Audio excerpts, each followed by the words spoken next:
하나님의 은혜로 하나님께서 저희 가정 가운데 생명을 주셨을 때, 첫째 생명을 주셨을 때의 일입니다. 모든 가정에서 다 동일하듯이 이 아이의 태명이라고 하죠. 태명을 부르면서 아마 예배드리고 기뻐하며 가슴 설렜던 기억이 있습니다. 첫째였기 때문에 태명을 마지라고 지었습니다. 그래서 마지야 마지야 이렇게 부르면서 부르다가 이제 아이가 태어날 때쯤 되니까 이름을 어떻게 지어야 하나 이렇게 고민을 하게 되었습니다. 그때 아내랑 저는 한결이라는 이름이 참 좋았습니다. 하나님 앞에 한결같은 신앙으로 보이는 것이 얼마나 소중한 것인가 생각해서 유한결, 어감도 좋다, 이렇게 한결이라도 지어야겠다라고 생각하고 있을 때에 저희 어머니가 이제 급하게 서울에 오셨습니다. 그러면서 이제 이런저런 얘기를 하시면서 본인이 기도를 하다가 정말 기똥찬 이름을 받았다고, 그래서 그 이름을 받았는데 그 이름이 축복이라는 이름이라는 거예요. 그래서 유축복 어떠냐 이렇게 이야기하셨습니다. 참고로 이 축복이라는 이름은 저희 어머니가 키우시던 유기견의 이름이었기 때문에 제가 한사코 반대하면서 어떻게 첫 손자의 이름을 개 이름과 동일하게 할 수 있느냐, 물론 축복이라는 말은 참 좋은 말이지만 이것은 어감상 아닌 것 같습니다 라고 생각하며 저희가 주장했던 한결이라는 이름으로 어머니를 설득하기 시작했습니다. 드디어 아이를 낳고 이제 출생신고를 하게 될 때쯤에 저희 아버지한테 전화가 왔습니다. 보통 무뚝뚝한 아버지가 다 그러하듯이 전화통화는 아주 간단했습니다. 출생신고하냐? 네. 이름은 이란이다. 네. 그게 끝이었습니다. 유일한, 다들 아시겠지만 유한양행의 설립자이자 사회적으로 존경받는 기업인의 이름을 아버지가 너무너무 좋아하셨고 그 사람을 본받는 사람이 되었으면 좋겠다라는 취지에서 유일한이라는 이름으로 첫 손자의 이름을 짓게 된 것입니다. 이렇게 본받는다는 것은 너무너무 영광스럽고 기쁜 일입니다. 그런데 믿음의 본이 된다는 것은 얼마나 더 대단하고 영광스러운 이름이겠습니까? 그런데 오늘 본문에 보면 이 데살로니가 교회를 향하여 사도 바울이 이렇게 말합니다. 너희가 마게도냐와 아가야에 있는 모든 믿는 자의 본이 되었다라고 이야기합니다. 참고로 이 마게도냐라는 지역은 오늘날 그리스 북부 쪽에 해당하는 지역으로 이 데살로니가라는 교회가 속해 있는 큰 지방이었습니다. 그리고 아가야는 이 데살로니가가 속한 마게도냐라는 큰 지방 아래에 또 다른 큰 지방, 오늘날로 치면 그리스의 아테네나 우리가 성경에서 너무나 잘 알고 있는 고린도라는 도시가 속해 있는 큰 지방이 아가야라는 지방이었습니다. 그러니 이 데살로니가라는 도시에 있는 그 교회가 얼마나 본이 되었길래 마게도냐라는 큰 지역과 아울러서 그 지역을 넘어 아가야라는 큰 지역에까지 본이 되었다라고 말하고 있을까요? 이것은 데살로니가 교회가 가지고 있는 믿음의 출중함 때문이기도 하였지만 이 데살로니가 교회에 복음을 전하면서 본을 보여준 사도 바울의 본이기도 하다는 사실입니다. 그렇다면 사도 바울이 데살로니가에게 보여주었던 믿음의 본은 무엇일까요? 그리고 그 본을 이어받아 데살로니가 교회가 오늘 예수를 믿는 우리에게 보여주는 믿음의 본은 무엇일까요? 첫 번째로 바울이 보여주었던 믿음의 본은 고난을 두려워하지 않는 믿음이었습니다. 오늘 본문에 보면 6절 말씀에 이런 말씀이 소개되고 있습니다. 너희는 환난 가운데 성령의 기쁨으로 말씀을 받아 우리와 주를 본받는 자가 되었다라고 말합니다. 데살로니가 교회도 환난 가운데 성령의 기쁨으로 말씀을 받는 교회였는데 그 모습을 먼저 우리라고 말하는 사도 바울이 보여주었다라고 말하고 있습니다. 그렇습니다. 사도 바울은 고난이 있을지라도 두려워하지 않는 믿음을 소유한 사람이었습니다. 사실 바울이 데살로니가 교회에 오기까지 일어났던 일이 사도행전에 소개되고 있습니다. 사도행전의 기록에 의하면 사도 바울이 총 3번에 걸쳐서 전도 여행을 하게 되는데 이 데살로니가 교회에서 있었던 일은 2차 전도 여행 때 일어났던 일입니다. 데살로니가에 오기 전에 사도 바울은 먼저 빌립보라는 지방에서 전도를 하였습니다. 이 빌립보에서 전도를 할 때에 귀신 들린 여종이 얼마나 방해를 하든지 사도 바울이 예수님의 이름으로 이 여종에게 들린 귀신을 물리치니까 이 여종을 통해서 점을 치면서 유익을 얻던 주인들이 사도 바울을 고소하게 되고 바울은 심하게 두드려 맞고 감옥에 갇혔다라고 사도행전이 기록하고 있습니다. 물론 그 옥중에 찬양하면서 옥토가 열려지는 놀라운 기적도 경험하였지만 사도 바울은 심하게 두드려 맞고 그 다음날 이 도시에서 나가달라라는 이야기를 듣고 빌립보를 떠나 데살로니가에 오게 되었습니다. 그러니 은혜도 있고 기적도 있지만 복음을 전하다가 말할 수 없는 고난을 받은 것이 바로 사도 바울입니다. 이 데살로니가에서 전도할 때는 어땠을까요? 이 데살로니가에 사도 바울이 3주가 있었습니다. 3주. 굉장히 오랫동안 전도했던 교회가 아니고 새 안식일 3주 동안 전도했는데 이 전도하는 와중에 이 데살로니가에 살고 있던 바울과 다른 생각을 가지고 있는, 아니 바울을 대적하는 유대인들이 폭동을 일으켜서 바울이 급하게 쫓겨났던 교회가 바로 데살로니가 교회입니다. 자, 이렇게 데살로니가에서도 고난을 받았던 사도 바울이 어땠을까요?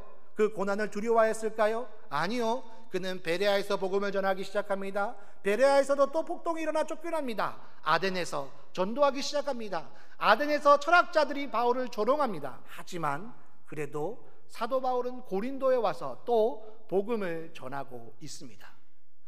많은 성경학자들이 이 데살로니가 전서를 고린도에서 썼다라고 이야기하고 있습니다. 즉 이 고린도에 오기까지 복음을 전하다가 말할 수 없는 고난을 당한 바울이었지만 바울은 그 고난을 두려워하지 않는 믿음의 사람이었습니다. 이러한 바울의 모습을 너무나 잘 알고 있었던 데살로니가 교회는 그 바울을 본받아 바울과 같이 고난을 두려워하지 않는 교회로 성장하기 시작합니다. 생각을 해보십시오. 교회가 없는 지역에 한 선교사가 와서 3주를 전도했습니다. 3주를 전도하다가 이 바울을 대적하는 손길에 쫓겨났습니다. 그러니 그 남아있는 교회의 성도들은 어땠을까요? 예수 믿은 지 3주 만에 고난이 와도 흔들리지 않는 믿음을 갖겠다는 것이 과연 가능할까요? 하지만 바울의 믿음을 본받고 성령께서 부어주시는 은혜를 체험하는 데살로니가 교회는 바울을 쫓아냈던 유대인들이, 성경에는 기록되어 있지는 않지만 데살로니가 교회의 초신자들도 말할 수 없이 핍박하였을 터인데 그러한 환난 속에서도 성령의 기쁨으로 말씀을 받아 바울을 본받고 나아가 고난받으신 예수님을 본받는 교회가 되었다는 사실입니다. 그렇습니다. 오늘 데살로니가 교회를 통하여 하나님은 우리에게 이러한 메시지를 들려주시는 것 같습니다. 세상에서 너희가 환난을 당하나 담대하라, 내가 세상을 이겼다. 그러니 그 고난을 두려워하지 않고 믿음을 가짐으로 너희를 통하여 많은 사람들에게 하나님의 선한 역사를 나타내는 본이 되는 성도, 본이 되는 그리스도인, 본이 되는 교회로 성장하기를 원한다 라고 말씀하시는 듯 합니다.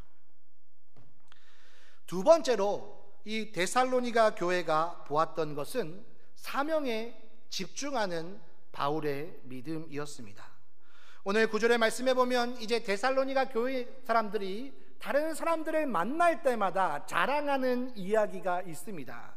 그 중에 첫 번째는 사도 바울에 대하여 이 사람들이 어떻게 우리 가운데 오게 되었는지를 말한다, 자랑한다 라고 소개하고 있습니다. 이 데살로니가 교인들이 예수 믿지 않는 사람을 만났을 때 전도하는 레파토리가 3개가 있는데 그 중에 첫 번째가 우리에게 복음을 전해줬던 그분들이 어떻게 이런 자리까지 오게 되었는 줄 아십니까? 정리하자면 그들은 하나님의 사명을 위해서라면 목숨을 걸 정도로 사명에 집중하는 사람들이었습니다 라고 말하고 있습니다. 한 중학교 소녀가 시내버스에서 껌을 팔고 있었습니다. 여기까지는 어떻게 보면 쉽게 볼 수 있는 장면이라 할 수 있습니다. 저는 학비를 구하기 위해서 이 껌을 팔고 있습니다. 이 껌 한 통을 사주시면 저는 이 유익을 통해서 학비를 충당할 수 있으니 제발 껌을 사주십시오 라고 이야기합니다. 한 보던 신사가 이제 지폐를 건네면서 껌을 하나 달라고 이야기합니다. 그랬더니 그 소녀가 껌과 함께 잔돈을 거슬러 주는 거죠. 신사가 그 소녀의 모습을 보며 잔돈을 거슬려 주는 걸 보니 정직하구나. 나머지는 너가 가지도록 해라. 그때 이 소녀가 이렇게 이야기합니다. 선생님, 저는 지금 구걸하고 있는 것이 아닙니다.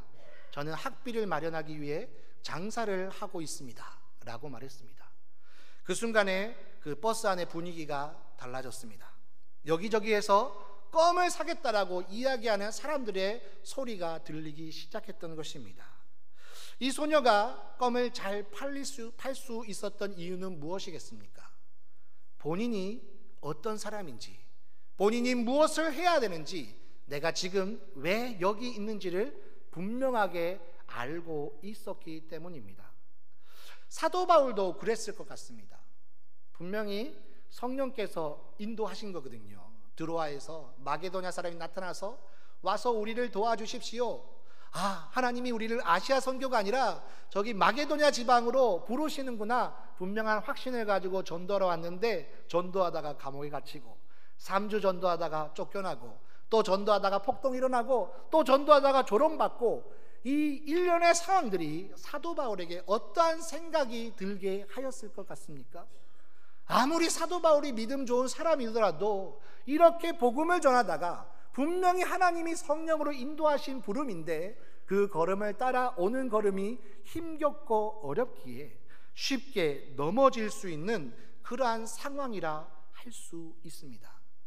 그런데 사도 바울은 그 속에서도 흔들리지 않고 끝까지 사명을 감당합니다. 왜요? 자기가 왜 이 자리에 있는지, 자기가 이곳에서 무엇을 해야 되는지, 나의 사명은 무엇인지를 정확하게 알고 있었기 때문입니다. 그래서 가는 곳마다 복음을 전하기 시작합니다. 여기에서 퇴짜 맞고 여기에서 딱지 맞고 여기에서는 열매가 없었지만 드디어 하나님의 때가 되자 많은 열매를 맺기 시작하는데, 고린도에서는 복음 전할 때에 회당장이 변화되는 역사가 일어나고, 또 데살로니가 교회는 환난 속에서 믿음을 가진 교회로 성장하게 되고, 또 빌립보 교회는 사도 바울이 감옥에 갇혔을 때에 사도 바울을 돕기 위해 물질과 사람을 보내는 섬김의 정신을 실천하고, 이렇게 하나님의 열매가 드러나게 되더라는 사실입니다. 그렇습니다. 하나님께서 우리를 부르신 목적이 무엇입니까? 지난 부활절 때 예수님이 우리를 위해 십자가를 지시고 부활하심으로 우리에게 참된 소망이 생기게 되었다라는 것을 말씀을 통해 배웠는데, 이제 우리를 부르신 하나님의 뜻은 이 부활의 감격과 소망을 나만의 것으로 누리는 것이 아니라 또 그 은혜가 필요한 사람들에게 나아가서 이것을 전하고 사랑으로 실천하고 그들을 주님께로 인도하는 그 고귀한 사명을 위하여 우리를 부르신 것 아닙니까?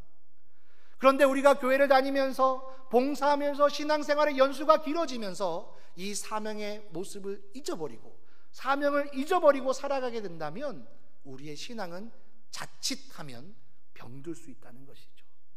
사명보다 다른 곳에 집중하여 서로 간에 다툼이 생기고 오해가 생기고 갈등이 생길 수 있다는 것입니다. 그러나 오늘 데살로니가 교회는 믿음의 연수는 길지 않았습니다.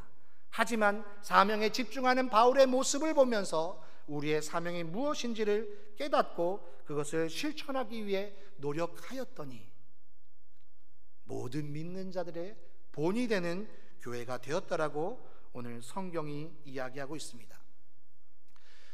죽음의 박사라고 불리는 롤랑 퀴블러 로스라는 여사가 있습니다. 이분이 인생 수업, 상실 수업이라는 책을 썼는데요, 이분은 평생 동안 호스피스 사역을 감당했던 사람입니다. 그러니까 호스피스 사역이니까 이분이 만나는 사람들은 거의 죽음을 앞둔 사람이죠. 이제 더 이상 어떤 의학적인 치료로는 고칠 수 없기 때문에 그냥 남은 여생을 그냥 편안하게 마칠 수 있도록 도와주는 그곳에서 평생을 일했던 분입니다. 근데 그분이 만나는 사람들이 다 죽음을 앞두고 있는 사람이기 때문에 죽음을 많이 경험하다 보니까 주변의 사람들이 이 여성분을 향하여 죽음의 박사다, 죽음의 여의사다 라고 부르곤 합니다. 이분이 책에서 이런 말을 남겼습니다. 길은 굉장히 많다. 하지만 그 길을, 모든 길을, 많은 길을 다 가보기에는 우리의 인생은 너무 짧다라고 이야기했습니다. 다시 말하자면 우리가 모든 것을 다 하라고 하나님이 우리를 부르신 것은 아닌 것 같습니다. 할 수 있는 많은 일들이 있지만 모든 것을 다 하기에는 우리의 시간도, 건강도, 재물도, 여건도 허락되지 않습니다. 그러나 다 할 수 없다면 우리가 포기할 수 없는 한 가지를 해야 하는데 그것이 무엇이겠습니까? 우리의 모든 것을 하시고 우리를 특별히 부르셔서 특별한 사명을 맡기시는 하나님의 뜻 아니겠습니까? 오늘 데살로니가 교회는 그 하나님의 부르심을 기억하며 복음을 전하는 교회가 되었습니다. 그랬더니 이 교회는 본을 받는 교회가 되었다라고 말하고 있습니다. 세 번째로 사도 바울이 데살로니가 교회에 보여주었던 본은 바로 사랑의 수고의 본이었습니다. 오늘 3절에 보면 데살로니가 교회가 가지고 있던 세 가지 좋은 모습은 믿음의 역사와 사랑의 수고와 소망의 인내였다라고 이야기합니다. 그런데 여기서 이 사랑의 수고는 데살로니가 교회가 잘 실천하는 모습이기도 하였지만 사도 바울이 본을 보여준 모습이기도 하였습니다. 사실 사도 바울은 그렇게 아쉬울 것이 없는 사람이었습니다. 그는 사회적으로 어느 정도 위치에 있는 사람이었습니다. 배운 바 학식도 많았습니다. 태어날 때부터 로마 시민권인 걸 보니 가문도 남부럽지 않은 가문이었을 확률이 굉장히 높습니다. 다른 성경에서 사도 바울은 자신의 육체적인 조건이 어떠한지를 자랑하는 여러 가지 구절을 볼 때 유대인 중에서도 존경받을 만한 흠이 없고 부끄러움이 없는 위치에 있는 사람이 바로 사도 바울이었습니다. 그런데 아무런 부족함이 없게 보였던 이 사도 바울 안에 생명의 복음이 들어가게 되자 그의 삶이 180도로 바뀌게 됩니다. 어떤 학자에 의하면 사도 바울이 전도했던 전도 여행의 거리를 오늘날 거리로 추산하면 우리나라의 서울에서 뉴욕까지를 왕복하는 거리라고 합니다. 그 정도로 먼 거리를 직접 걸어 다니면서 복음을 전했던 것이 바로 사도 바울입니다. 이 바울이 그 일을 하는 이유가 무엇이겠습니까? 예수님 때문인 것이죠. 예수님의 그 은혜가 얼마나 소중했던지 그는 이 은혜를 전하지 않고는 견딜 수 없는 사람이 되었습니다. 삶으로 가르치는 것만 남는다라는 책의 저자인 김요셉 목사님이 자신의 어렸을 때의 일을 소개하고 있는 내용이 그 책에 소개되고 있습니다. 이분이 어머니가 외국분이셨기 때문에 아버지는 한국분이시고, 그러니까 흔히 말하면 이제 다문화 가정의 이제 사람이었습니다. 오늘날은 다문화 가정에 대해서 사람들의 인식이 많이 좋아졌기 때문에 그러한 갈등이 없겠지만 이분이 어렸을 때는 우리나라에서는 그 인식이 그렇게 좋지 않았습니다. 아니나 다를까 엄마의 손에 붙잡혀서 학교에 처음 가는 순간부터 주변에 많은 아이들이 놀리기 시작합니다. 그러던 중에 이제 소풍을 가는 날이 되었습니다. 엄마가 싸준 도시락을 가지고 반 아이들과 함께 음식을 먹기 위해서 모여 있었는데 이 도시락을 딱 꺼내는 순간 도시락이 너무 가벼운 거예요. 순간 마음에 이렇게 생각한 거죠. 아싸, 김밥이다. 이 김밥을 아이들과 함께 먹으면서 친해질 수 있겠다라고 생각하면서 기쁜 마음으로 위풍당당하게 도시락 뚜껑을 열었는데 그 안에 들어있는 것은 김밥이 아니라 햄 에그 샌드위치였습니다. 물론 오늘날의 사람들은 이 햄 에그 샌드위치를 더 좋아할지 모르겠습니다만은 이 목사님이 어렸을 때는 그것은 주변에서 흔히 볼 수 있는 그런 음식은 아니었던 것 같습니다. 그 샌드위치를 보자마자 또 주변의 친구들이 놀리기 시작합니다. 역시 코쟁이가 다르구나. 역시 피부색이 다르니까 먹는 것도 다르구나. 헤헤헤헤. 아마 이런 식으로 놀렸겠죠. 너무나 속상했던 이 목사님이 도시락도 먹지 않고 집에 달려와서 엄마에게 막 쏟아붓기 시작합니다. 엄마, 내 도시락이 이게 뭐야? 왜 나도 친구들처럼 김밥을 싸주지 왜 샌드위치를 싸준 거야? 엄마, 왜 나를 이렇게 낳았어? 엄마, 왜 나 한국에 있어야 돼? 왜 엄마, 왜 한국 사람 만나서 나를 이렇게 힘들게 하는 거야? 평소에 가졌던 그 원망을 막 쏟아붓기 시작한 것이죠. 그때 이 아이의 울부짖음을 보면서 어떻게 할 수 없었던 엄마는 그 아이를 꽉 껴안아주면서 그 귓속에다가 이렇게 말했습니다. 예수님 때문에 나는 이곳에 왔고, 예수님 때문에 이곳에서 나는 남편을 만나서 결혼했고, 예수님 때문에 나는 너를 낳았고, 또 예수님 때문에 나는 이러한 일들을 한다 라고 말했다는 사실입니다. 이 이야기가 이 목사님의 마음에 남았습니다. 그리고 이 목사님이 성장하여 목회를 하게 되고, 지금은 이제 좋은 학교를 기독교 정신으로 가르칠 수 있는 학교를 또 세워서 그곳에서 참다운 예수님의 사랑을 실천할 수 있는 교육을 하고 있습니다. 그렇습니다. 사도 바울은 예수님 때문에 사랑의 수고를 하고 있습니다. 오늘날 성도들에게 주어진 역할이 무엇입니까? 하나님께서 우리에게 내리신 명령을 감당한다는 것은 때로는 우리에게 많은 시간과 재정과 건강을 요구하는 일처럼 느껴집니다. 그럼에도 불구하고 이 일을 감당하는 것, 그것은 바로 예수님 때문인 것이죠.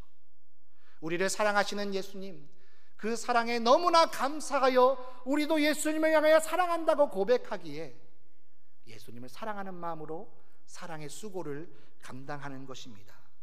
오늘 바울은 예수님을 사랑하는 마음으로 그가 가진 모든 것을 포기하고 기꺼이 복음을 전하는 자가 되었습니다. 이러한 모습을 너무나 잘 알고 있었던 데살로니가 교회는 바울을 본받아 동일한 실천의 행동을 하게 됩니다. 그랬더니 그 사랑의 수고가 많은 믿는 자들의 본이 되었다는 사실입니다. 오늘 오전에 목사님의 설교를 통해 인용되었던 한 목사님을 소개합니다. 그분은 리차드 범브란트 목사님이십니다. 루마니아가 공산화되면서 구속되어서 감옥에서 아주 힘든 생활을 하게 되었습니다. 이 목사님의 모습을 안타깝게 여겼던 한 사람이 그 목사님 앞으로 큰 설탕 덩어리 하나를 주게 되었습니다. 이 설탕을 먹게 되면 그 건강이 안 좋은 사람들이 그것을 통해서 건강에 큰 유익을 얻을 수 있었기 때문에 이것은 아주 귀한 것이었다고 합니다. 그래서 이 설탕이 들어오는 순간 그 감옥에 있던 모든 사람들의 눈초리가 달라지기 시작했습니다. 어떻게 해서 저거를 나눠 먹을까? 뺏어 먹을까? 나도 저것을 먹고 유익을 얻을 수 있을까? 근데 이 목사님은 그 설탕을 먹지 않았습니다. 나도 아프지만 나보다 더 아픈 사람을 위해 언젠간 그 사람이 쓸 그날을 위해서 이것을 아껴둡시다 라고 이야기했습니다. 그리고 시간이 흘렀습니다. 시간이 흘렀는데 여전히 그 설탕이 남아있는 거예요. 많은 사람들이 아팠지만 이 목사님이 보여주었던 사랑의 수고에 감동해서인지 나보다는 더 아픈 누군가를 위해 남겨둡시다 라고 말하면서 설탕을 먹지 않는 것입니다. 그 후로 오랫동안 설탕은 감옥을 돌고 돌았습니다. 심지어 마지막 임종을 앞둔 환자들도 자신보다 더 아픈 다른 사람을 위해 남겨두겠습니다 라고 이야기하면서 죽어갔습니다. 그래서 그 지옥과 같은 감옥의 생활이 나보다 더 약한 자를 위하여 설탕을 사양하는 천국의 사랑이 넘치는 곳으로 변화되었다라는 내용의 책을 읽은 적이 있습니다. 그렇습니다. 이 사랑의 수고는 당장의 어떤 큰 역사를 나타내는 것은 아닐지도 모르겠습니다. 하지만 예수님을 위하여 우리가 헌신하는 그 사랑의 수고는 오늘 데살로니가 교회가 많은 믿는 자들의 본이 되었던 것처럼 우리의 주변의 상황을 바꾸는 힘이 있다라고 성경이 들려주는 듯 합니다. 오늘 말씀을 통해서 우리는 데살로니가 교회가 사도 바울의 모습을 본받고 우리에게 보여주는 세 가지 본이 되는 모습을 보게 됩니다. 고난을 두려워하지 않는 믿음, 사명에 집중하는 믿음, 그리고 사랑의 수고. 이러한 믿음을 통하여 우리도 데살로니가 교회처럼 이 대한민국과 온 세계 가운데 본이 되는 성도요 그리스도인이요 교회로 쓰임받는 역사가 있기를 주님의 이름으로 간절히 축원합니다. 기도하시겠습니다.